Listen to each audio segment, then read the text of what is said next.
meus amigos do Brasil, tudo bem? Por aí estamos chegando, estamos no ar com o nosso Visão Geral de hoje.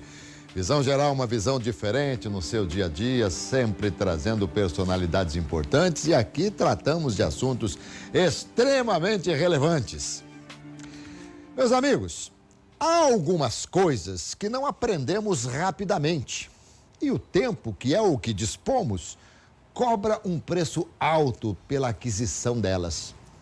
São as coisas mais simples do mundo e o homem leva a vida inteira para conhecê-las. A novidade que cada homem extrai da vida custa muito caro e é a única herança que ele poderá deixar. Mas hoje nós vamos falar de outras heranças também. Dr. Nelson Adriano de Freitas, Dr. Nelson Freitas, especialista em direito civil. Prazer recebê-lo aqui. Tudo bem? Já conheci o caminho, né, doutor? Sem dúvida, sem dúvida. dúvida. Já esteve aqui comigo, já falamos aqui de coisas extremamente interessantes e hoje não será diferente. Vamos falar do direito de família, vamos falar de partilha, com quem fica o quê. Olha, quanta coisa interessante para a gente conversar aqui com o Dr. Nelson, que é mestre e especialista em direito processual civil, professor de direito. Aliás, tem hoje já, tem segundo tempo, né? Ainda tem segundo tempo hoje, sem dúvida. Isso.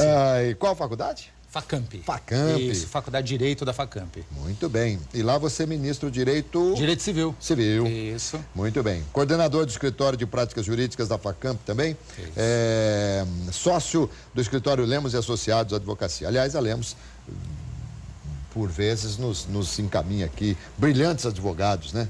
Parabéns a vocês lá, que realmente é uma equipe fantástica. Muito obrigado. Para nós é sempre um prazer estar aqui com você. Muito obrigado pelo convite novamente. Muito bem, doutor. Olha, nós vamos falar sobre partilha de bens.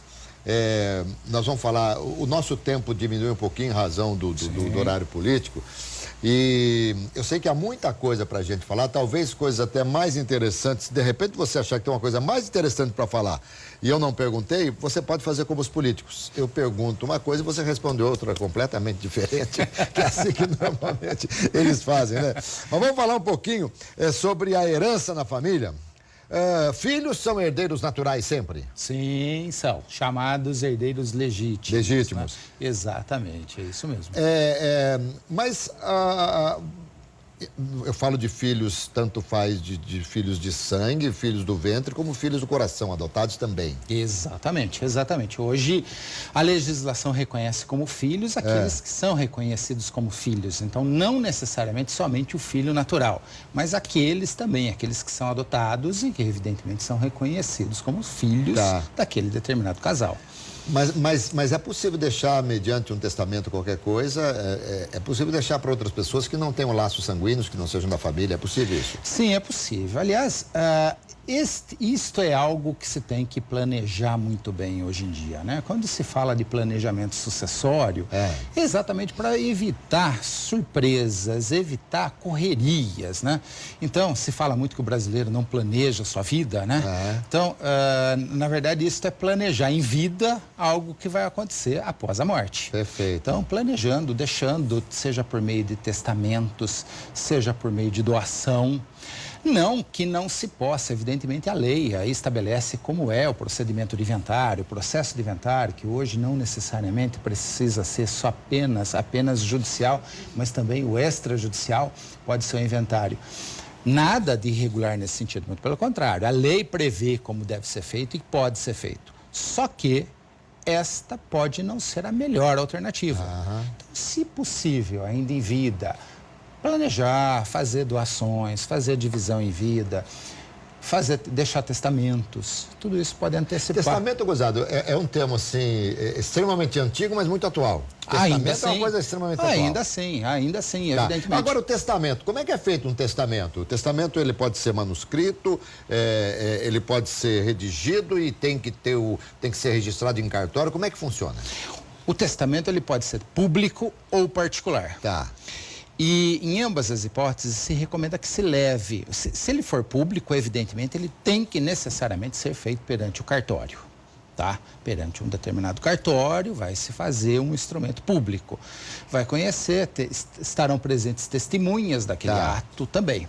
Se ele faz o instrumento particular, ele vai guardar aquele instrumento particular de próprio punho, redigido por ele, e que ele pode levar no cartório também para que isto, ainda mais se for um testamento cerrado, né? Que não se dá conhecimento às pessoas naquele momento, ele leva no cartório para que isto seja guardado, né? Fechado. Guardado na casa dele ou no cartório? Não necessariamente no cartório, mas ele fica fechado para que só tenham conhecimento após Mas o senhor disse, por exemplo, que dele. ele pode levar, não é condição sine qua non da Não trabalhidade. é condição, exatamente, não é condição. Entendi. Isso. Na ocasião do falecimento, se houver testamento, necessariamente tem que ser levado em juízo. Se houver testamento, esse testamento tem que ser levado a juízo para abertura. Tá, né? Porque se ele esconder tão bem morrer, ninguém encontrar o testamento, né? Sem dúvida nenhuma, sem dúvida nenhuma. O instrumento público ou o instrumento particular, necessário que se leve depois, quando do falecimento do testador, se leve a juízo para um determinado procedimento judicial para abertura, conhecimento e cumprimento daquele testamento. E ele é incontestável? Não. Pode sofrer, sim, pode sofrer impugnações, alguns poderão ser declaradas a nulidade deles em decorrência de alguma irregularidade que tenha sido cometida. Então, na hora da abertura, o juízo vai observar se ele preenche todos os requisitos e pode haver irregularidades. Muito bem. Quando vou criar algumas situações para o senhor elucidar, vamos supor, para que os filhos tenham direito a toda a herança, é preciso que tenham morrido pai e mãe. Olha, veja só, há necessidade de fazer uma diferenciação nisto. Quando existe pai e mãe, então há a meiação, que não se confunde com herança. Então, do que eles construíram, do que o casal construiu, seja o regime de casamento que eles tiverem, entende-se que 50% é de cada um. Isso. Exatamente. Então, falecendo um deles, evidentemente que será objeto, então, do testamento somente os 50%, porque os outros 50% é a meação do cônjuge. Exatamente. Isso. Aí, esses 50% será, evidentemente, aí os herdeiros que receberão. Mas, por exemplo, morreu o marido. Então, são só 50%, porque 50% pertence à mulher. Meação chamada. Mas dos 50% do marido, a mulher tem alguma coisa também, não? A rigor, a sequência a ser feita para a divisão é da seguinte maneira. A lei estabelece o seguinte: primeiro os descendentes, depois os ascendentes, depois o cônjuge. Então em terceiro lugar. Exatamente. Em algumas hipóteses, o cônjuge concorre com os descendentes e ascendentes também. Mas, a rigor, quem tem direito a receber, e nesta ordem, não havendo um, será o próximo, é nesta ordem. Os descendentes são filhos ascendentes netos, o quê? Pai, mãe, avós. Exatamente, pais, avós. Difícil, às vezes, muito raramente, né? Às vezes pode ter uma avó. Não, sim, exatamente. Às vezes ele não tem filhos. Mas tem avó e avô. Não tem pais também, porque já faleceram. E tem os avós. É possível acontecer. Então, na partilha, primeiro os descendentes, depois os ascendentes e depois o cônjuge. O cônjuge, exatamente. Muito bem. E se não tiver cônjuge, também os chamados parentes colaterais. Aí os irmãos, tá? Os primos, os tios também poderão receber. Os amigos entram em que horas? Os amigos podem entrar até em primeiro lugar num testamento, não pode? Somente se for o testamento. Por quê? Porque o que acontece? É importante isso também ficar claro, porque quem pretende testar o seu patrimônio, ele precisa respeitar o chamado legítimo, a parte legítima, que é aquele que será encaminhadas para os seus, nesta ordem, para os seus descendentes, para os ascendentes. Então, 50% obrigatoriamente, por determinação legal, será os seus herdeiros legítimos. Os outros 50%, ele pode dispor da maneira que ele bem entender. Tá? Pode, evidentemente, ser para os herdeiros legítimos também, ou pode ser para outras pessoas, no caso, um amigo, alguma outra. Caridade. Exatamente. Ele pode dispor de 50% da parte dele, da meação dele, tá bem? Ele pode dispor da forma que ele bem entender. Muito bem. Bom, a gente pode imaginar que em quase toda situação o testamento é a melhor coisa que tem, esse planejamento. Olha, o planejamento sucessório ele não fica limitado somente ao testamento. Pode haver doação em vida, tá? Pode haver doação, ele pode doar, evidentemente que ele vai respeitar lá o quinhão de cada um dos seus herdeiros. Não, né? e ele pode doar, dizendo, a partir da minha morte, eu dou isso, como é que é? Não, já em vida, já em ele vida. já faz, exatamente. Aliás, o que é muito recomendável, ele faz a doação em vida. Vamos imaginar que ele tenha 2 imóveis e 2 filhos. Então, ele faz a doação de um imóvel para um filho e a doação do outro imóvel para outro filho. Reserva para ele o usufruto desses imóveis, tá? Então, ele continua durante a vida administrando, recebendo os frutos desses imóveis. E quando do falecimento, basta o registro lá do falecimento dele e os imóveis... Não, então, isso que eu queria te perguntar, porque é o seguinte... Há uma certa burocracia desagradável.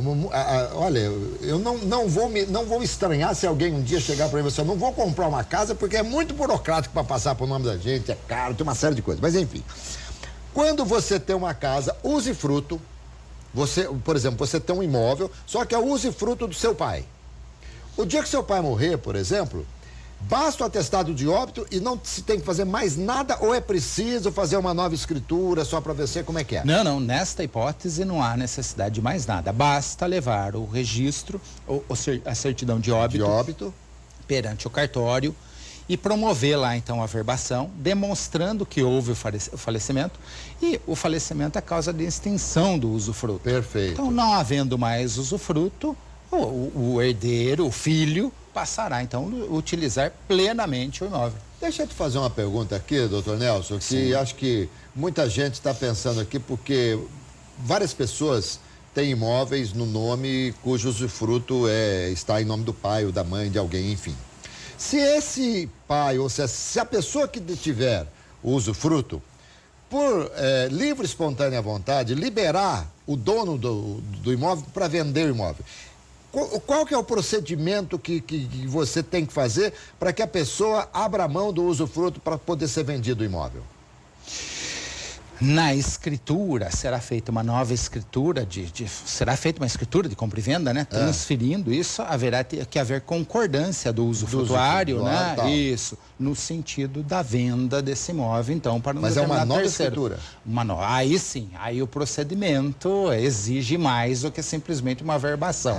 Aí será, sem dúvida nenhuma, seja lá um instrumento particular, durante a negociação entre eles, a escritura posterior. E essa pessoa que detém o usufruto, para ela abrir mão, ela precisa estar nas plenas condições das suas faculdades mentais e tal, tudo certinho. Se presume. E passa por um médico, alguma coisa assim?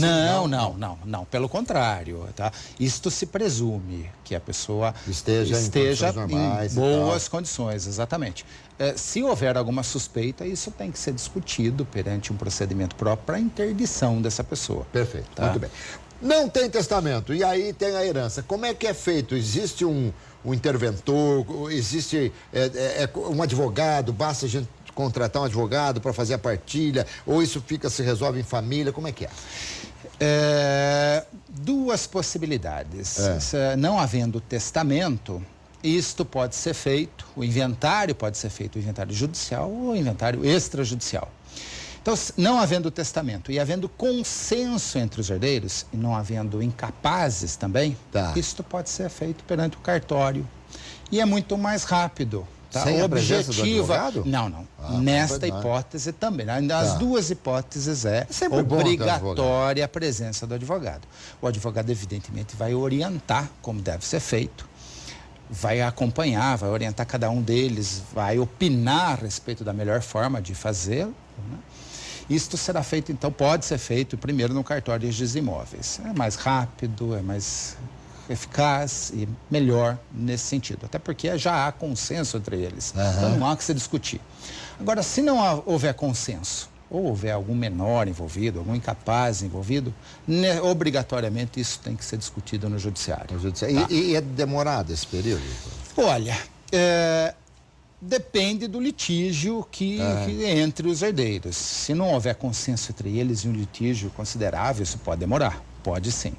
Então, ingressará em juízo, que a lei estabelece que 2 meses após o falecimento... tem um prazo? Tem prazo para ingressar. Tem prazo sob pena de majorar os impostos que deverão ser pagos. Tá. Multas a serem pagas, tá bem?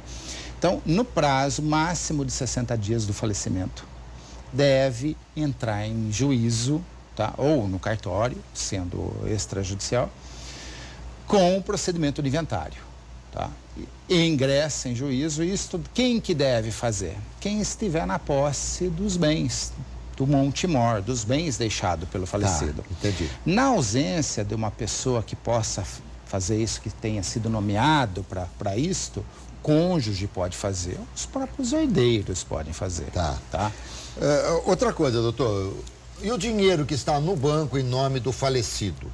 Esse dinheiro automaticamente passa para a conta dos filhos, né, dos descendentes ou dos ascendentes ou do cônjuge, ou tem que se ter um processo, como é que é isso? Não, a rigor, bens imóveis e bens móveis, também dinheiro, também numerário, tem que ser comunicado no inventário, tá? Tem que ser comunicado até para a liberação. Há bancos que não permitem que se faça transferência. Uma vez que esse valor está em nome, evidentemente, daqui do falecido, chamado de cujos, quando do falecimento, alguns bancos bloqueiam essa conta e não permitem a transação desse dinheiro, tá? Então, mais uma vez, necessário se discutir em juízo ou em cartório, onde será emitido um documento ao banco, dando legitimidade para o herdeiro ou para a companheira, a esposa, né? Poder movimentar essa conta corrente. Outra coisa que eu tenho curiosidade, na partilha dos bens,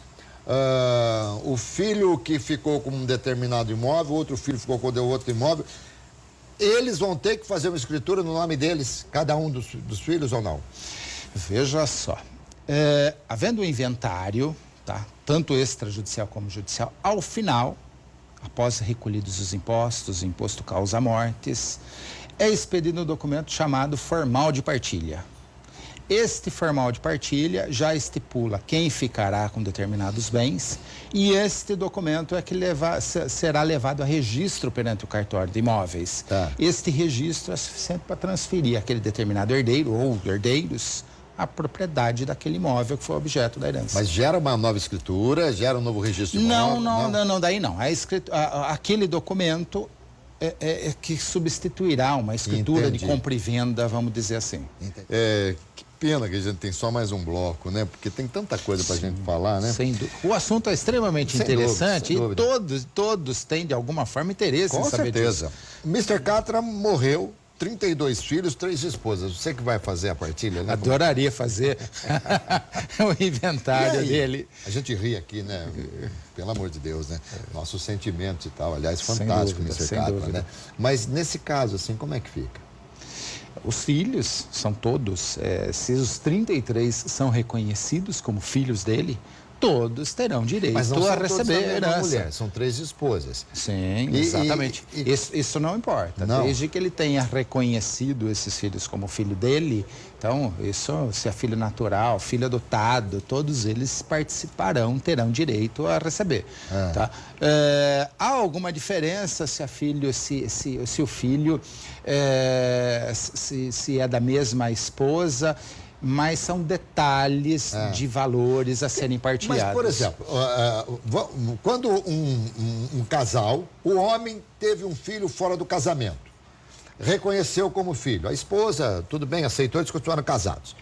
Aí, esse filho que ele teve fora do casamento terá direito à herança do casal ou só a herança que conferir a parte dele? Só a herança que conferir a parte dele. Ela não tem nada a ver. Ela não tem nenhuma relação com aquele filho, evidentemente. É só do pai, exatamente. Muito bom. Então era bom deixar esclarecido isso pra gente entender, né? Sem dúvida nenhuma. Falecendo ele, evidentemente, a ameação, quer dizer, a parte dela, da esposa, nesse exemplo que você citou, 50% é dela, só dela.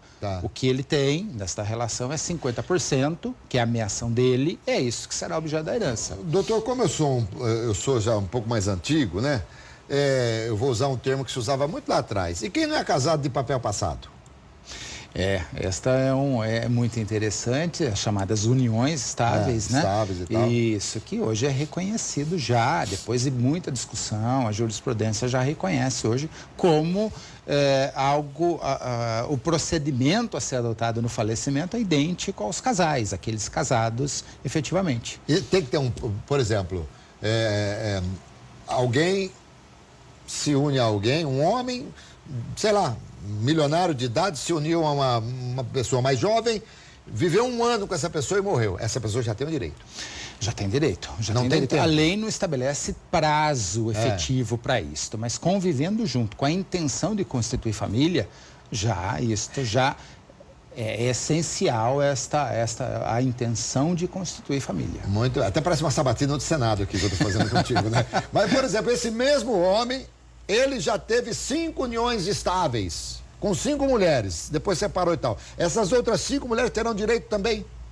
Se entende-se que se ele já teve todas essas uniões e ele agora formalizou uma nova união estável, o que é recomendável é que ele já tenha resolvido com todas essas, né? Com o divórcio, ou seja, o que ele, o tipo de relacionamento que tinha, que já tenha sanado esta situação com elas, né? E na união estável prevalece o que o casal constitui em conjunto.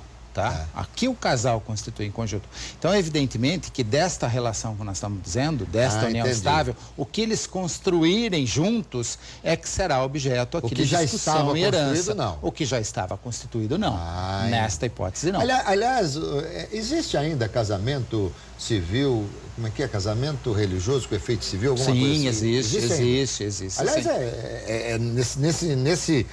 nesse regime que eu me casei. Perfeito. Quer dizer, no caso, tudo que eu tinha, que era nada, juntou-se a tudo que a minha mulher tinha também, que também era nada. Então ficou uma coisa normal. Agora, hoje, o normal é casamento com separação de bens.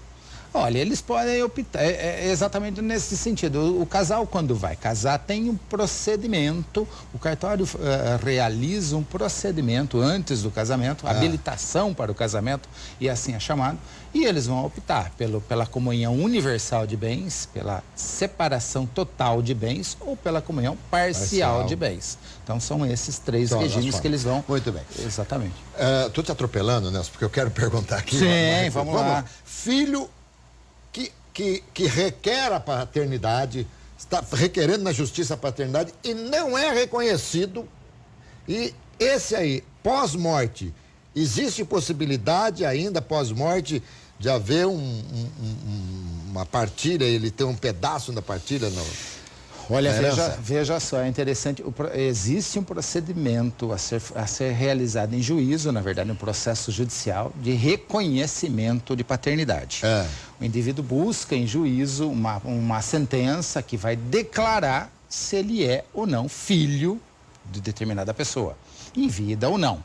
Se em vida, evidentemente, a prova para isso é muito mais fácil, né? Se faz perante um determinado laboratório, se faz o exame de reconhecimento de paternidade.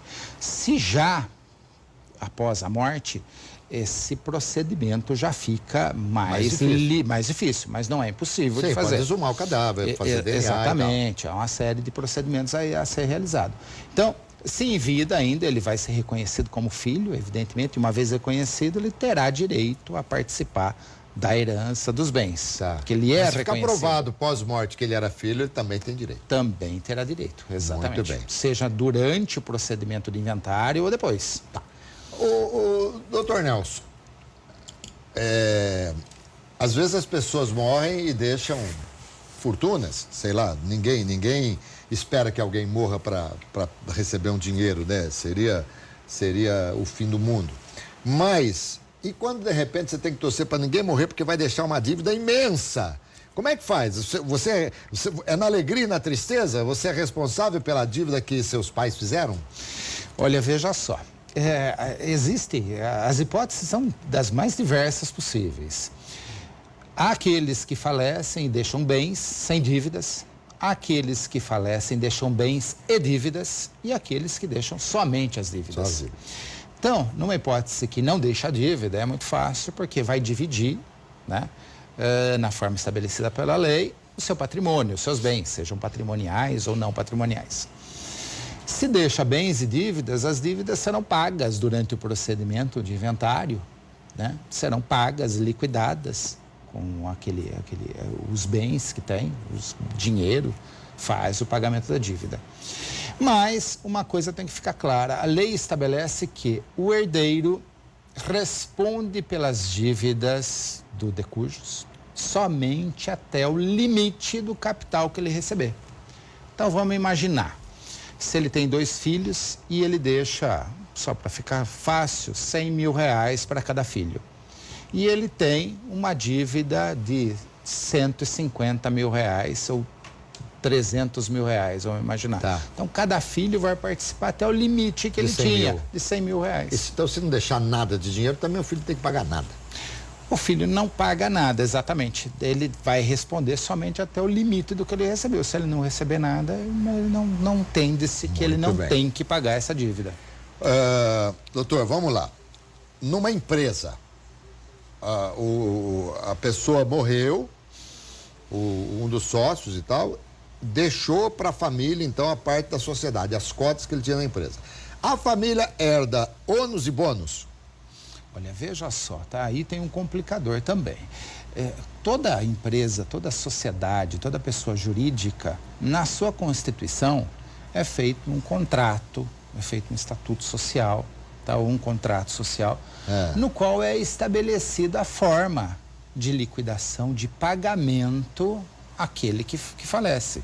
Tá? Então, antes de falar em sucessão, antes de falar em herança de família, deve ser verificado como o contrato prevê, como o ato constitutivo da sociedade prevê.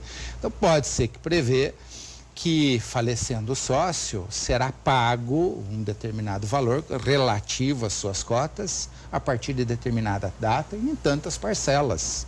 Tá? Então, isso já pode ser liquidado, isso pode ser resolvido no próprio contrato social. Uma vez pago isso, aquele valor pago é que será objeto, então, do inventário. Tá? Então, não vai se discutir lá se ele é sócio, de como é, o que era. Simplesmente o valor pago em decorrência do seu falecimento, do valor, do montante que ele tinha na sociedade, é que será objeto do inventário, então. Tá. Doutor Nelson, a gente falou aqui no começo, né? Eu até brinquei aqui, né? Que o pessoal tem que saber que um dia todo mundo vai morrer. Mas as pessoas hoje estão deixando já tudo planejado ou ainda é um número muito pequeno dessas pessoas que fazem isso? À medida que as pessoas obtêm mais informações, e hoje em dia as informações são disponibilizadas de um modo melhor, mais fácil, a internet está aí para nos ajudar com tudo isso, evoluiu sim, hoje com a possibilidade de resolver em cartório, por testamento, esse acesso que as pessoas têm aos cartórios, a diversos profissionais hoje especializados, diversos advogados especializados nessa área, as pessoas já são melhores orientadas no sentido de buscar, definir, proteger seu patrimônio, até para evitar pagar valores maiores com impostos.